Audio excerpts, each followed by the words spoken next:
이제 1절부터 봉독해 드리겠습니다. 그러므로 내가 첫째로 권하노니 모든 사람을 위하여 간구와 기도와 도구와 감사를 하되 임금들과 높은 주위에 있는 모든 사람을 위하여 하라. 이는 우리가 모든 경건과 단정함으로 고요하고 평안한 생활을 하려 함이라. 이것이 우리 구주 하나님 앞에 선하고 받으실 만한 것이니 하나님은 모든 사람이 구원을 받으며 진리를 아는 데 이르기를 원하시느니라. 하나님은 한 분이시요 또 하나님과 사람 사이의 중보자도 한 분이시니 곧 사람이신 그리스도 예수라. 그가 모든 사람을 위하여 자기를 대속물로 주셨으니 기약이 이르러 주신 증거니라. 이를 위하여 내가 전파하는 자와 사도로 세움을 입은 것은 참말이요 거짓말이 아니니 믿음과 진리 안에서 내가 이방인의 스승이 되었노라. 그러므로 각처에서 남자들이 분노와 다툼이 없이 거룩한 손을 들어 기도하기를 원하노라. 또 이와 같이 여자들도 단정하게 옷을 입으며 소박함과 정결로서 자기를 단장하고 따은 머리와 금이나 진주나 값진 옷으로 하지 말고 오직 선행으로 하기를 원하노라. 이것이 하나님을 경외한다 하는 자들에게 마땅한 것이니라. 여자는 일체에 순종함으로 조용히 배우라. 여자가 가르치는 것과 남자를 주관하는 것을 허락하지 아니하노니 오직 조용할지니라. 이는 아담이 먼저 짐을 받고 하와가 그 후며 아담이 속은 것이 아니요 여자가 속아 죄에 빠졌음이라. 그러나 여자들이 만일 정숙함으로써 믿음과 사랑과 거룩함에 거하면은 그의 해산함으로 구원을 얻으리라. 아멘. 15절까지 함께 읽었습니다.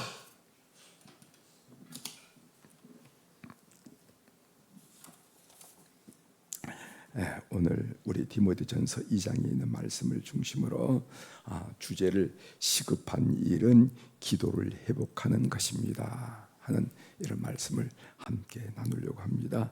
시급한 일은 기도를 회복하는 일입니다. 다락방이라는 신앙 잡지에 헌혈과 보혈이라 하는 아주 감동적인 글이 소개되어서 여러분들에게 몇 구절 읽어드리면서 오늘 말씀을 좀 시작할까 합니다. 보혈, 헌혈과 보혈. 내가 근무하는 교무실에 내년에 초등학교에 입학해야 하는 연령의 딸 아이를 두고 있는 선생님이 한 분 계신다. 불행히도 그 딸 아이가 태어난 지 얼마 후부터 뇌의 기능에 이상이 생겨 육체적 성장은 정상적이지만은 정신 연령이 미달이고 가끔씩 혼미 상태에 빠지는 소위 간질 증세를 나타내게 되었다. 그래도 그 선생님은 그동안 아이가 커감에 따라 정상으로 회복될 수도 있으리라는 희망을 가지고 노력해 왔는데 학교에 입학할 연령이 되었는데도 회복될 기미가 보이지 않고 오히려 악화되는 것 같아 안타까워하고 있다. 그 첫 딸의 치료를 위해 둘째 아이를 갖는 것도 포기한 채 6년 동안 온갖 정성을 다했는데도 효과가 없으니 거의 절망 상태에 이르게 되었다. 주변의 선생님들이 보기에 딱해서 그 아이에 대한 집착을 잊어버리고 아이를 하나 더 낳아 새로운 기대를 가지고 살라고 권한 적도 있다. 그러면 이렇게 대답하곤 했다. 뭐라고 대답했냐면은 그렇게 되질 않습니다. 아이를 포기한다는 것이 다른 사람들의 생각처럼 그렇게 쉬운 일이 아닙니다. 나는 그 아이를 살리기 위해 몇 번이나 나의 피를 수혈했습니다. 머리로는 차라리 포기해야지 하는 생각을 안 해본 것은 아니지만 나의 가슴이, 나의 피가 그것을 용납하지 않고 있습니다. 이런 대답을 듣고 나면 정말 위로할 말을 잊게 된다. 나의 가슴이, 나의 피가 그것을 용납하지 않는다는 말에 나는 피가 멎는 듯한 충격을 받는다 하는 그런 짤막한 그런 글이에요. 사랑하는 교회 여러분, 우리가 누구입니까? 우리가 예수님의 피, 그 피값으로 산 자들이 아니냐. 그렇죠? 우리가 여러모로 삶의 형태들은 다 다르지만 우리 한 분 한 분은 예수님의 피값으로 산 자들이다. 고린도서 6장 20절이죠. 값으로 산 것이 되었으니 그런즉 너희 몸으로 하나님께 영광을 돌리라. 그런 우리를 하나님이 어떻게 모른 척할 수 있겠느냐 하는 말씀입니다. 그런 우리를 주님이 어떻게 잊을 수가 있느냐 하는 말씀이고, 그런 우리를 주님이 어떻게 나는 나, 너는 너라고 말할 수 있겠습니까? 이런 주님의 마음을 헤아리는 우리 교우들이 꼭 되기를 주의 이름으로 축원합니다. 오늘 본문에도 보면 디모데전서 2장 4절, 하나님은 모든 사람이 구원을 받으며 진리를 아는 데 이르기를 원하시느니라, 이런 말씀이 있어요. 이런 아버지의 마음을 헤아릴 줄 아는 성도들이 되기를 축원합니다. 아버지의 마음은 이렇지 하고 아버지의 마음을 이해하는 여러분이 되시길 바랍니다.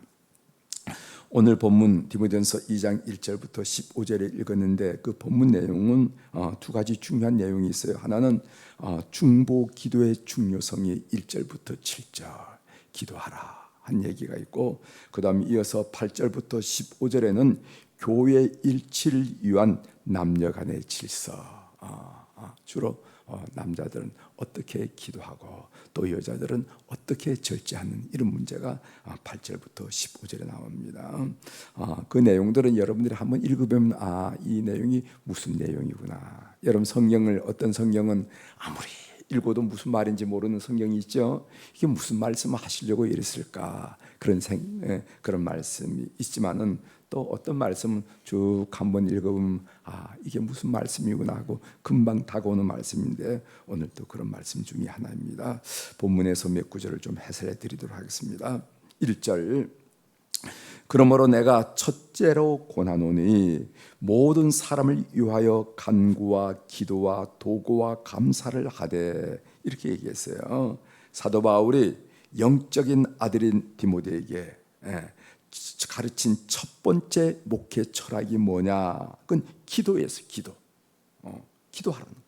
첫째로라는 단어가 커다란 울림으로 다가옵니다. 만난을 겪고 목회 선상에 있던 사역 선상에 있던 그 바울 사도께서 그 영적인 아들인 디모데, 우리가 디모데가 어떤 사람인 줄 알죠? 에베소 교회를 담당한 아주 젊은 사람, 경험이 없는 사람, 소심한 사람, 유약한 사람, 이런 사람이 디모데인데, 그 디모데에게 고면한 첫째, 이 첫 번째가 뭔가? 그것은 바로 기도라 하는 것을 우리들이 깊이 새겨야 될 줄 믿습니다. 그렇게 기도를 해야 하는 이유가 뭐냐? 그것은 구원 사역 때문이라는 겁니다. 구원. 우리가 교회는 구원 사역을 하는 곳이죠. 구원 사역을 위해서 기도를 해야 되는데, 4절에 보면은 하나님은 모든 사람이 구원을 받으며 진리를 아는 데 이르기를 원하시느니라, 이렇게 말씀하셨어요. 여기 보면은 간구와 기도와 도고와 감사를 하는데, 이것은 기도의 다양한 성격을 드러냅니다. 내용적 성격을 드러내는데, 간구라는 것이 뭔가? 요청의 의미가 강하죠. 우리에게 이렇게 해 주십시오 하는 요청의 의미. 또 그다음 기도, 이것은 가장 보편적인 단어입니다. 도고, 이 도고라는 것은 중보 기도를 의미하는 거예요. 다른 사람, 중보, 하나님과 다른 사람 사이에 들어가서 그 사람의 영혼과 그 사람의 삶을 위해서 기도하는 것을 보고 우리가 중보한다, 중보 기도하는데, 이 도고, 감사라는 것은 감사 기도를 의미하는 것이죠. 그래서 기도가 가지고 있는 다양한 내용의 그 말씀을 간구, 기도, 도고, 감사, 이렇게 표현했습니다.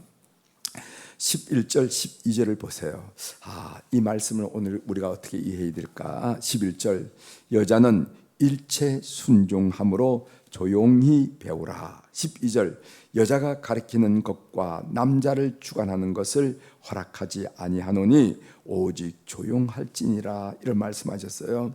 이 사도의 가르침을 오늘날 어떻게 해석할지 난감한 문제가 아닐 수가 없습니다. 오늘은 남자나 여자나 심지어 노소와 관계없이 우리가 동등한 인권과 동등한 주장을 우리가 얘기하는 이런 시대인데, 보통 신학자들은 이런 이야기를 하고 있어요. 이 구절을 해석하면서, 이 구절은 사회적, 역사적 문맥으로 읽어서 당시 에베소 교회에 무리를 일으키는 여성들이 있었는데 그 여성들에 대한 책망으로 해석해야 된다, 이런 얘기입니다. 오늘 이 디모데가 목회하는 곳이 에베소 교회거든요.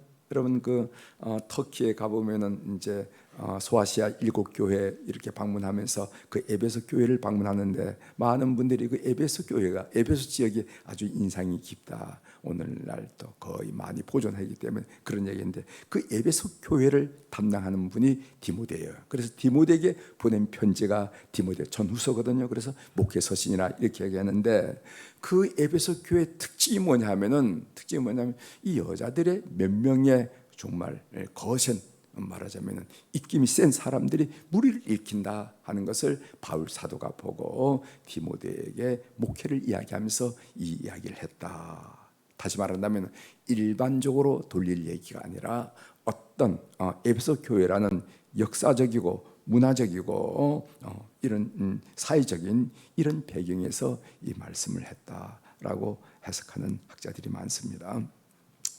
하나님의 음성 듣기로 제가 한 말씀 드리고 말씀을 좀 마칠까 합니다. 오늘 본문을 읽으면서 가장 마음에 와 닿는 말씀이 사도 바울이 영적인 아들인 디모데에게 가르친 목회 철학 첫 번째, 그 첫 번째가 기도라는 점이에요. 기도라는. 다시 한번 읽어드립니다. 그러므로 내가 첫째로 고난오니 모든 사람을 위하여 간구와 기도와 도구와 감사를 하되. 이 말씀이 다시 한번 저한테 다가온 이유가 있어요. 그것은 한국 교회는 기도를 잃어가고 있습니다. 기도를 잃어가고 있는 게 아니라 이미 잃은 지 오래된지도 몰라요. 제가 1989년도에 선교사로 나갔는데 그 당시 많은 사람들이 저한테 질문한 건 뭐냐면은, 선교사에게 질문하는, 한국 교회가 부흥한 이유가 뭡니까? 많이 질문을 했어요. 한국 교회가 부흥하는 이유가 뭡니까? 그때 우리가, 저를 비롯해서 많은 선교사들이 첫 번째 한 이야기가 뭐냐면 기도를 기도해서, 우리 한국 교회는 너희들과 다르게 새벽 기도가 있다. 우리 한국 교회는 심야 기도가 있는데, 심야 기도라는 것은 뭐냐? 금요 철야 기도가 있는데 그 철야 기도는 밤을 새워서 기도하는 것이다. 때로는 산 기도가 있다. 산 기도는 뭔가 산에 올라가서 문제를 가지고 바위 위에서, 산 등성이에서 소나무 뿌리든지 무슨 뿌리를 붙들고 기도하고 하는, 밤새도록 기도하는 그런 기도도 우리가 가지고 있다. 대부분 많은 사람들이 산에 기도원이 있어서 문제가 있으면 3일 동안 4일 동안 가서 금식 기도를 하는 구조이다. 금식 기도 이야기하고 그 다음에 또 철학 기도 이야기를 하고 이렇게 기도를 예를 들었어요. 그러나 요즘 우리 한국 선교사들이, 지금 한국 선교사들이 세계에 나가 있는 한국 선교사들이 2024년도 통계를 보면은요 171개국에 2만 명이 넘는 선교사들이 지금 나가 있거든요. 여러분 선교사들을 위해서 기도해야 되는데 그 선교사들이 한국 교회를 이야기할 때 기도 이야기하는 사람들은 거의 없습니다. 이제는. 왜? 기도가 없으니까. 한국 교회에 새벽 기도가 뭐 대단한가? 그렇잖아요.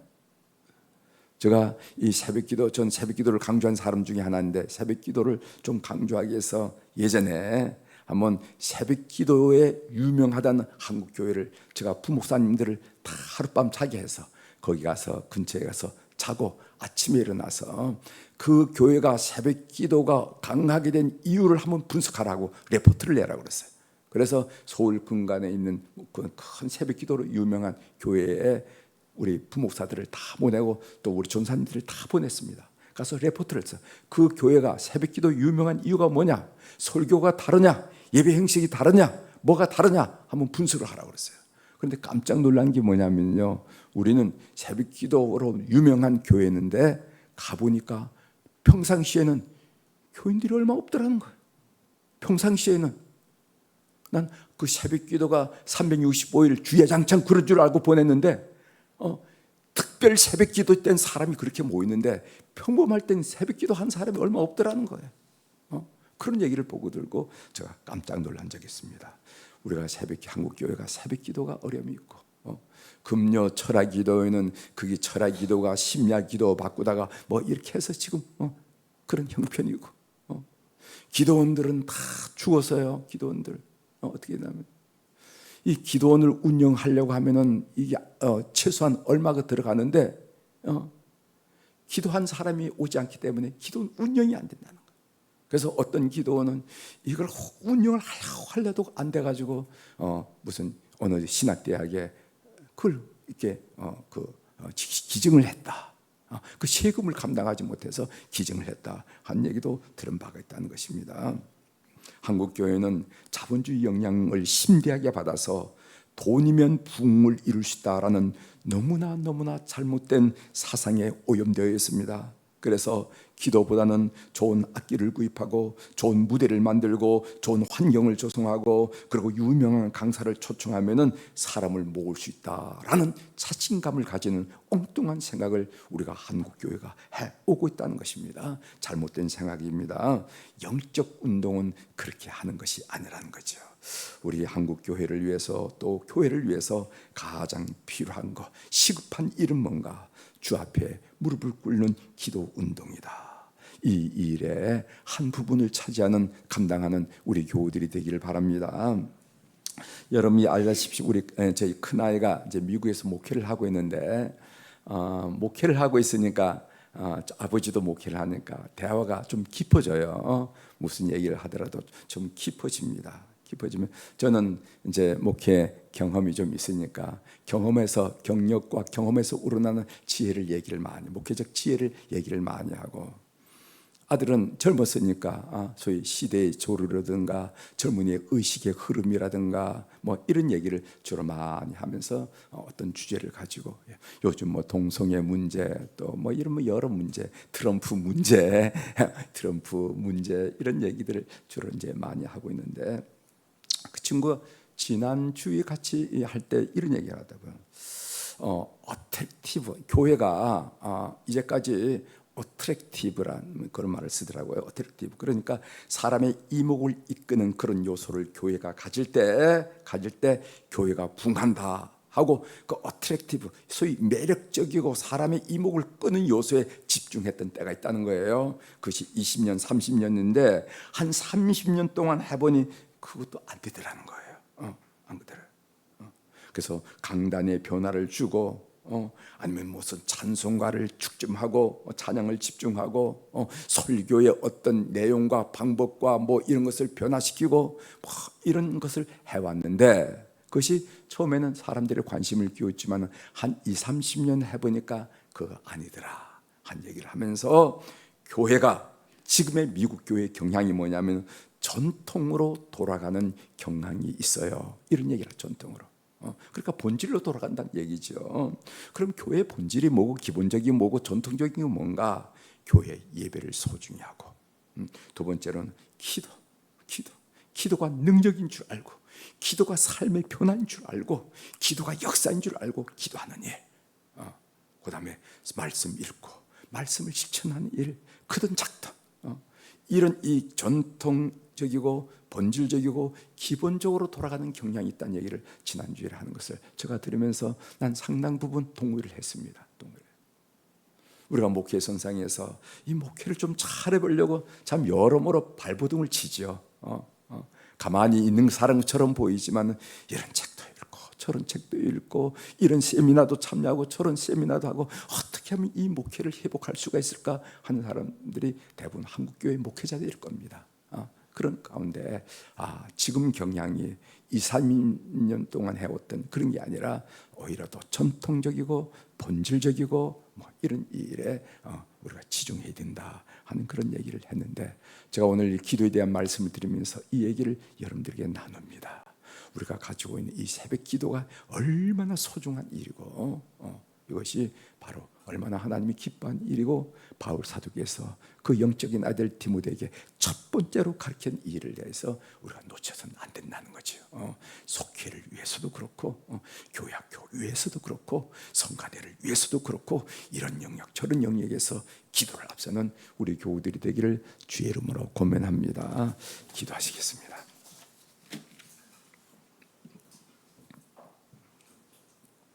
하나님 아버지, 오늘 바울 사도께서 영적인 아들이고 소심하고 유약하지만은 에베소 교회를 담임한 디모데에게 보낸 편지 두 번째 장을 우리가 함께 읽으면서 은혜 받을 수 있도록 도와주시오니 감사합니다.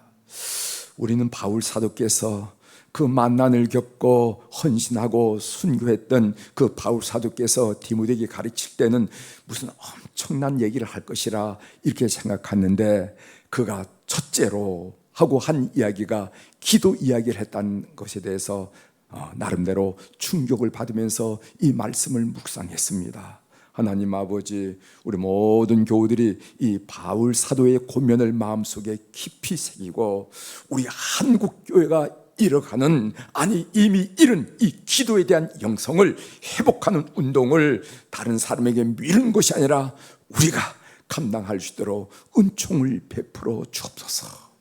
5분만 더 기도하고 한 번만 더 기도해서 하나님 아버지, 참으로 한국교회 풍의 시절에 그 구가했던 그 기도의 역사를 우리가 다시 한번 회복하는 그런 성도들이 다 될 수 있도록 은총을 베풀어 주옵소서. 오늘 또 우리 사랑 교우들이 주님 앞에 귀한 물질을 올려드릴 수 있도록 도와주셔서 하나님 참 고맙습니다.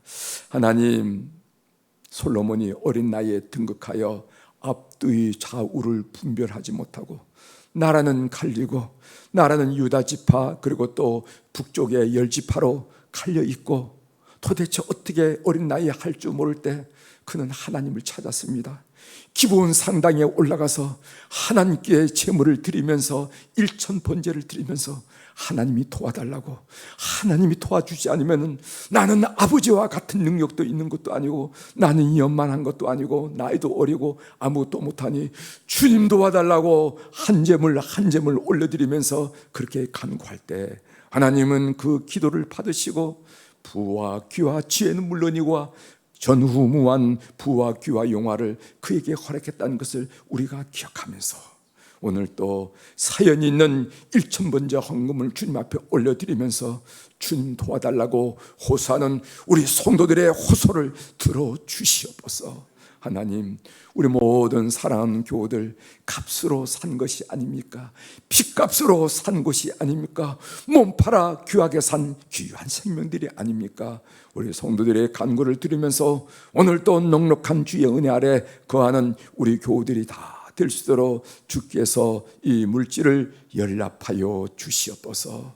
하나님, 이제 여름철 정말 기온이 많이 덥지만은 여름철 행사가 차분하게 진행되고 있습니다. 이번 주 토요일부터 영아유아 유치부부터 여름철 행사를 시작하는데 하나님 아버지, 이 일 위에 함께하여서 지도하는 교사들에게 능력 이외에 능력을 더하시고 은혜 이외에 은혜를 허락하시고 성령의 감동 이외에 감동을 허락하셔서 그 사역을 통하여 하나님 마음을 배우게 도와주시고 하나님 마음을 이해하게 도와주시고 사랑을 실천한 교사들이 되게 도와주시고 참여하는 우리 어린 심령으로부터 우리 노년이까지 모든 참여하는 우리 학생들에게 성령께서 감동하여 주셔서 두 마디도 말고 한 마디만 그들 심령의 밭에 뿌려지도록 도와주시옵소서. 그래서 하나님의 사람으로 아름답고 귀하게 우뚝 세워지는 것을 우리가 볼 수 있도록 축복하여 주시옵소서. 우리가 잔소리를 한다고 부모가 잘 교육한다고 우리가 잘 되는 것이 아니라는 것을 잘 압니다. 자식 농사가 손자 손녀의 농사가 우리 마음대로 되지 않는 것을 우리의 삶을 통해서 너무도 많이 합니다. 성령님, 이번 여름철 이 뜨거운 날씨보다도 더 뜨겁게 우리의 모든 다음 세대를 붙들어 주셔서 성령의 사람들로, 말씀의 사람들로, 하나님의 사람들로 다 세워 주시옵소서. 감사드리며 예수님의 이름으로 기도 올리옵나이다. 아멘. 하늘에 계신 우리 아버지시여, 이름이 거룩히 여김을 받으시오며 나라가 임하시오며 뜻이 하늘에서 이루어진 것 같이 땅에서도 이루어지이다. 오늘 우리에게 일용할 양식을 주시옵고 우리가 우리에게 죄 지은 자를 사하여 준 것 같이 우리 죄를 사하여 주시옵고 우리를 시험에 들게 하지 마시옵고 다만 악에서 구하시옵소서. 나라와 권세와 영광이 아버지께 영원히 있사옵나이다. 아멘.